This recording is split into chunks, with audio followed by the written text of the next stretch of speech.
So today we're going to talk about the new eco-modernism. Can technology solve resource scarcity and fight climate change? And I think when you kind of throw that out there, you're like, yeah, definitely. I mean, solve might be kind of a strong word. But that term eco-modernism you might be less familiar with. It was a term coined by Michael Schellenberger's group, which included Stuart Brand, the Breakthrough Institute. And it looks at how kind of the idea of traditional environmental movements kind of stood opposed to technology and urbanization.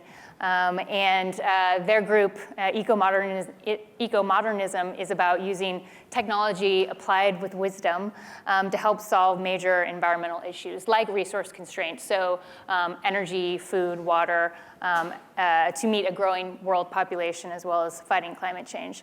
From McKinsey's perspective, you might have all be familiar with Matt Rogers' Resource Revolution book, but it looks a lot at how IT technologies in particular can be used to make resources used more efficiently. So like the obvious example is car sharing using IT to share cars or things like Uber.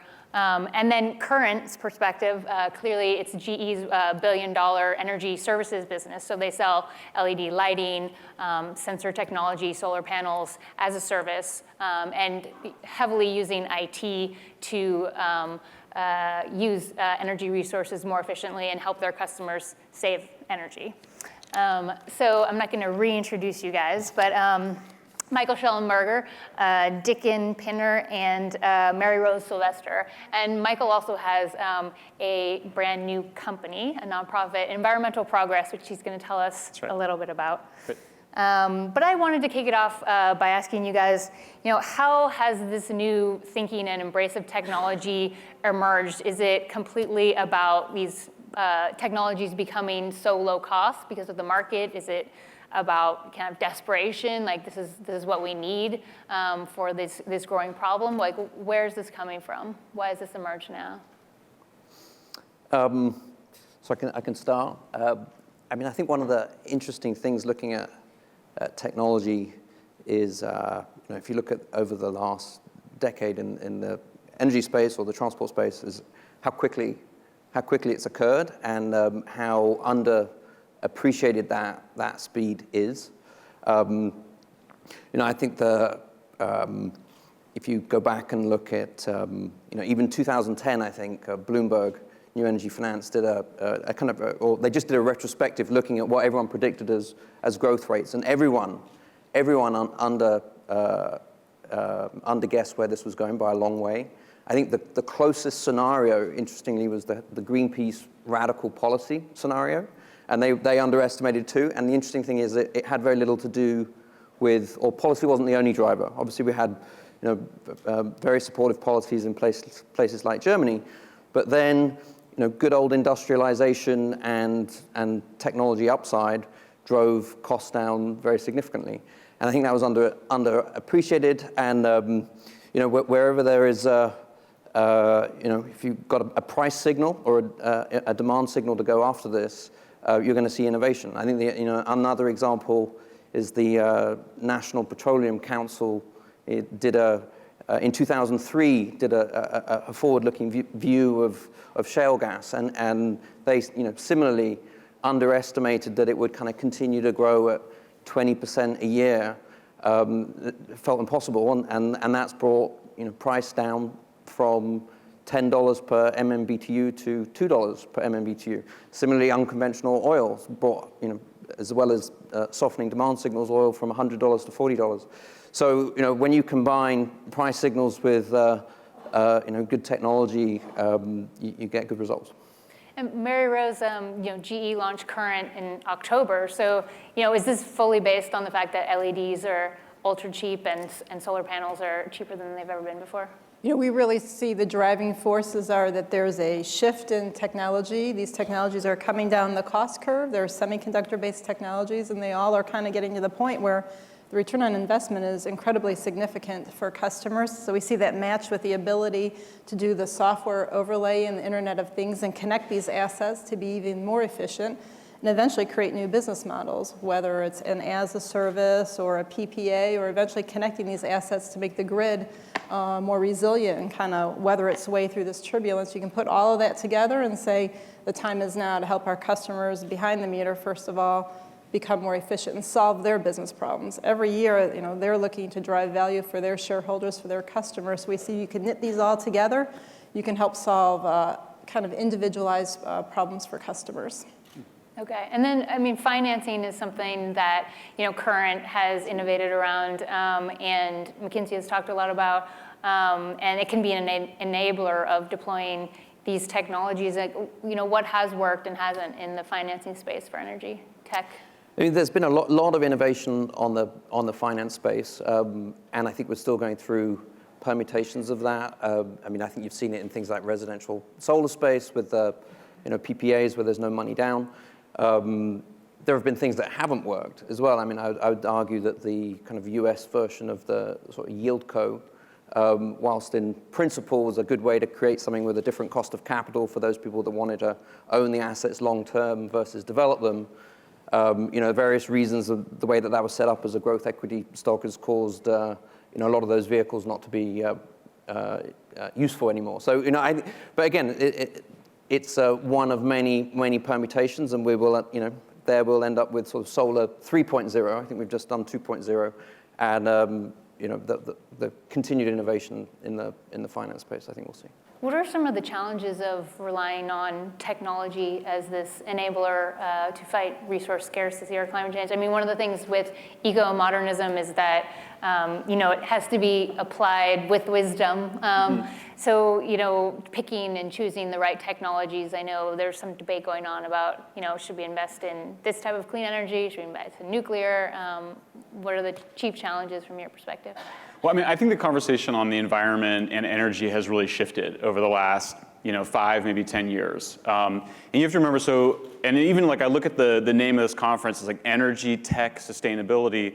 And I'm kind of like, what does sustainability have to do with innovation? I mean, the older idea was we were going to limit our consumption of energy and other resources. This kind of comes out of the 70s, small is beautiful. And we're going to just kind of limit ourselves, constrain ourselves. We'll kind of shrink our footprint, and then we'll ask poor countries to kind of do with less. I mean, that whole paradigm is just gone, right? Like nobody's asking, people in Africa to not have modern energy. There's still a bit of this kind of, well, we'll give them a solar panel on their hut. But I think that the big shift is people know that development is the main event, and that it happens sort of the same way everywhere. People leave the village, they go to the city, they get jobs in factories, women get income and they get empowered, they choose to have fewer kids, they stop using wood for fuel, the forests grow back, the wildlife returns. That's what's been happening in the United States and Europe for the last 100 years, starting to happen in other parts of the world, Asia, and China. So I don't think it's a technology, not technology. I think it's actually about, are you embracing a high energy planet? A planet where everybody gets to live a prosperous life, and we're going to be looking for ways to make that greener and cleaner? Or are you going to are you still stuck in kind of a low energy mentality with this idea that, well, we're all going to just massively reduce how much energy we consume? So I think under a high energy planet model, the big event is, there's resource efficiency, that's huge. You have to remember a lot of the efficiency that happens also enables energy consumption. All of the big breakthroughs, better lighting, better engines, they all make fuel cheaper and they allow those technologies to diffuse. I think the big thing that that people understand now is it's sort of the opposite of sustainability, what we want. What we want is innovation and moving up the energy ladder. So, going from using LPG is better than using wood for fuel or dung. Going from coal to natural gas. I mean, it's funny, now you think back to all the fracking protests, they've really died away, I think. There's now much stronger recognition that gas is better than coal. It's hard to find anybody that kind of argues with that. And then, of course, the big one, the one that still has so much emotion on it, is the transition to nuclear, and that uranium is a better fuel and for a whole bunch of reasons than natural gas. And that conversation really starts with Stuart Brand, Whole Earth Catalog, about 10 years ago. It's really been picking up steam now. My organization, which launched today, environmentalprogress.org, nonprofit, not funded by any economic interest, so we welcome your donations. We've gotten Jim Hansen, about 60 other climate scientists and prominent conservation scientists saying, hey, if we don't do something, we're going to lose our largest source of clean energy, which is nuclear power. And I don't think that's something that we would have seen even 2 or 3 years ago. I mean, I think you're saying that there's this consensus on natural gas, but at the same time, there's a lot of complexity involved. I think one of the chief challenges I think is also consumer education on these kind of complicated issues. I was watching the debates between Hillary and Bernie, and they were both kind of very anti-fracking, and that was the two Democratic candidates. So, right. It seems like there hasn't been that much consensus around some of these issues. So I think, consumer education seems like a big part of that as well. And particularly, on nuclear, that's something that you've been These things are hugely cultural, right? I mean, it's like, people go, well, nuclear scares people. Well, nuclear doesn't scare everybody, right? I mean, for Republicans, you kind of fear what you hate, right? So you see, on the Republican side, it's Mexicans and Muslims. You fear them, you hate them. That gets a lot of votes. On the left end of the spectrum, it's GMOs, fracking, nuclear. Those are the things that you fear and hate. And I just think I don't think that people are actually sitting there and thinking about, well, is fracking better than coal, or and maybe we do need it's just a kind of impulse, kind of a dislike of big corporations, a distrust. I think that gets at one of the side effects of all this wonderful innovation and efficiency is that as we get more prosperous, I think the society definitely gets more unequal. And I think we start to see that in these kind of extreme political manifestations on both left and right that say, basically, I'm just against everything that my opponents are for. And I think that creates much more significant problems around the future of innovation, because I think having some bipartisan consensus is important for getting the government to make the investments it needs to make. What are the next enabling technologies? So, the ultra low cost of solar, ultra low cost of LEDs have created these platforms that GE can, sell to, Hyatt and all these different companies. What's the next generation of that low-cost energy technology that's going to be a game changer? I think there's still a lot of work to do on what everyone's working on today. I think for sure solar storage is definitely going to be a game changer behind the meter. As we grow solar, you need to be able to store. So I think there's a big piece of that. Probably the biggest, though, is I have a ton of faith that innovation will continue to happen and that technology will continue to be strong. It's the business models that allows you to put something in front of a customer that allows them to consume the technology in a pace at which they're comfortable with. And that's why we're so heavily pursuing energy as a service, because we know in a lot of these technologies, the payback is very strong. And most customers, if you can give them a payback of 2 to 4 years, they're going to be pretty excited. There's not too many CFOs that turn down 2 to 4 year paybacks, but then they all have capital allocation decisions to make, and if they could figure out how to take advantage of these technologies sooner and still do some of the things that are going to grow their business, save costs, and grow their business, they can do both at the same time. So I think that's why this, as a service, anything really starts to resonate with customers. But every customer will make a decision based on what makes sense for their shareholders. That's one of the things I'm learning in this role, and I think you touch on a little bit, is consumers they just want choices. They don't really want to be told what to do. They want to understand what the choices are in front of them. They want to be in control of the decisions. And we see the same thing with our C&I customers. They want choices. They want some advice, but they want it to work for them, not to work for the mass. Just building on the McKinsey, we're obviously big proponents of changing business model to accelerate a lot of these things. And I think if you combine that with some of the technologies, you can end up with very powerful combinations. We've had quite a bit of discussion today about transport. And I think when you compound some of these things like electric vehicles and autonomous and connected cars, you can suddenly drop the price per mile driven from 65 cents to 10 cents. And I think some of those compounding effects, like similarly solar plus storage plus demand response plus, Steve Chu was talking about what China's doing on things like HDVC on transmission. When you compound some of these things, can be very powerful. And then I think when you start looking further out, and again, Steve mentioned this, is we're already seeing in China, for example, 15% of the renewables are curtailed, as in the energy is not used. And in California, we're going to see a lot. You're going to have an incredible free resource. What are we going to do with that? Are we going to use it to split water? Are we going to use it for cold storage? What are we going to use it for? So lots of innovation ahead. Okay. And you brought up autonomous vehicles. It's kind of a controversial topic in terms of, is it an enabling technology? Will it increase driving? Will it reduce driving? You guys have any thoughts on that? Yeah, I think, what you're saying is, of course it's going to increase. I mean, if you get if the cost of mileage is going down, people are going to take it more. In fact, I take it more. I'll probably be accused of being a bad father, but I share my kids with my ex-wife, and driving back and forth takes a lot of time, so I put my kids in a Lyft, and everyone's like, oh my God, with a stranger? And I'm like, I'm GPS watching them right now. So I think people are going to use that more, and I think that's actually really positive because most energy transitions are driven by new end-use technologies. So why did we move from coal ships to oil ships?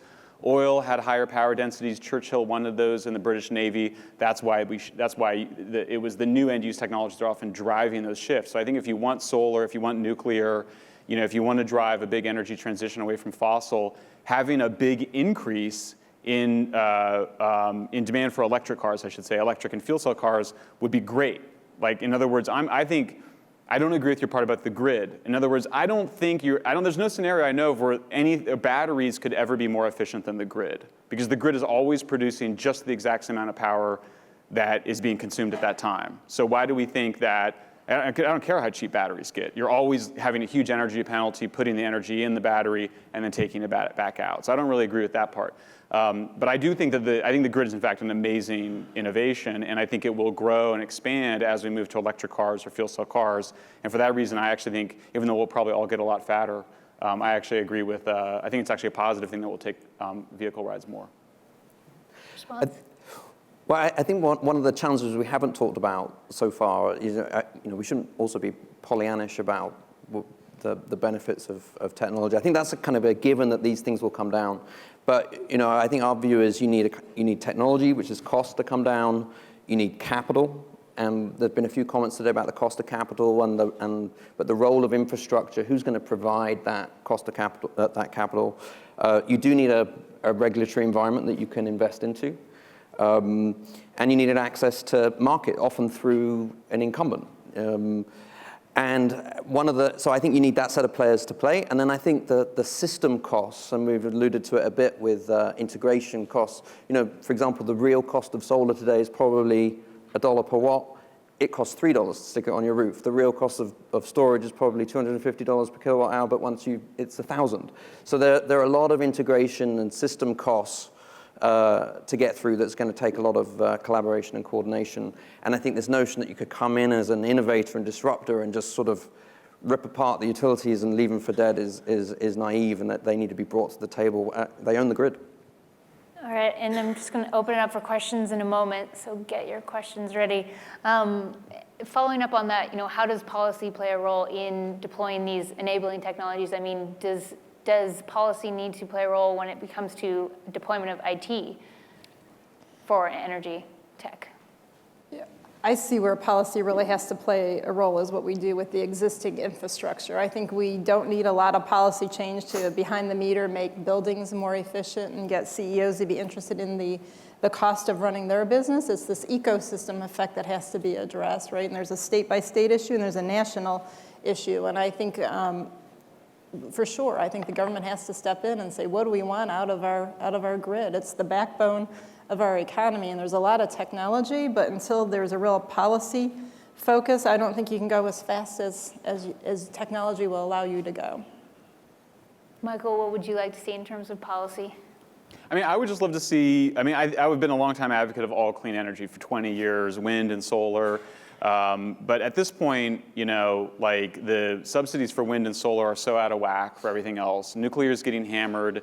We got 13 plants that could close down in the next 10 years. I'm sorry, in the next 2 years. We could lose half our nuclear fleet by 2030. If that happens, half of the Clean Power Plan emissions reductions get wiped out. Most people think clean energy is going up as a percentage of electricity globally. It's actually been going down 5%. It's going to go down further if we don't do something to actually try to make the subsidy regime a bit more fair. Right now, solar gets 140 times more subsidies than nuclear. Wind gets 17 times more subsidies than nuclear. I just think that playing field's got to get leveled, or we're going to lose our largest source of clean energy. All right, someone's going to want to debate that, I'm thinking. Someone who gets solar subsidies, probably. No questions? No one wants to take on Michael Schellenberger. I'll be here later. Find me at the bar. So is cocktails. Yeah. All right. Let's see. In terms of how can you tell, I mean, we talked about you kind of want to change and bring on more policy investment for nuclear technology, but there is there is a debate about, should we invest in nuclear technology versus invest more in wind, invest more in solar, particularly from a policy angle. How are we going to figure these things out? I mean, what happens? What's the next step for this type of investment? Great question. I mean, look, there's 2 nuclear plants in Illinois that might get killed in the next couple of weeks. We may lose our largest source of clean energy in California, which is Diablo Canyon, this amazing gold-plated nuclear plant. If we take it offline, instantly carbon dioxide emissions go up the equivalent of 1.5 million cars. So honestly, in every single one of these places, the only obstacle to saving those plants is the environmental lobby. That's it. It's the Sierra Club, and Mike Brune was just asked, the head of the Sierra Club was just asked about this. They say, well, we don't want to see nuclear go offline, it gets replaced by gas, but that is what happens in every instance in the United States. So this is a very dramatic moment for nuclear. California, Illinois, New York is at risk of losing a bunch of its plants. So maybe there's a debate about it. Honestly, most of the people even people that I disagree with on everything on Twitter, go, well, yeah, it would be terrible to lose the nuclear plants until we have something that's ready to replace them. If we look at, if we have amazing solar and batteries that's cheaper than nuclear, I'll be right there with you to replace those plants. But until then, I just think it's completely irresponsible to be increasing our emissions as one of the richest countries in the world. Okay. All right, we've got a question back there. Hi, Carl Nettleton from San Diego, Environmental Entrepreneurs. A lot of talk about resource scarcity, but the one that's the most scarce is probably going to be water, and that's going to require a lot of energy to get new sources of water. Could you comment on that? I agree 100%. I mean, I think it's, I think we should do more desal. I mean, you said you're from San Diego, is that what you said? Or? Right, San Diego. Yeah, I mean, right. So you guys are building this big new desal plant. That was the original vision from the environmental nuclear advocates in the 60s, before the environmental movement changed its mind in the late 60s, was you'd have a lot of nuclear plants on the coast that would be doing desalination, providing a lot of fresh water for the cities, and you could end up sparing a lot of that water that goes to the cities, using that for agriculture. So I'm in 100% agreement. And you said it exactly right, by the way. It's just, fresh water is just an energy transfer in terms of making it out of seawater. So we have our water business leader, Heiner Markov, here. He's on the agenda tomorrow, and we were just talking. Current's very focused on behind the meter, making buildings more efficient.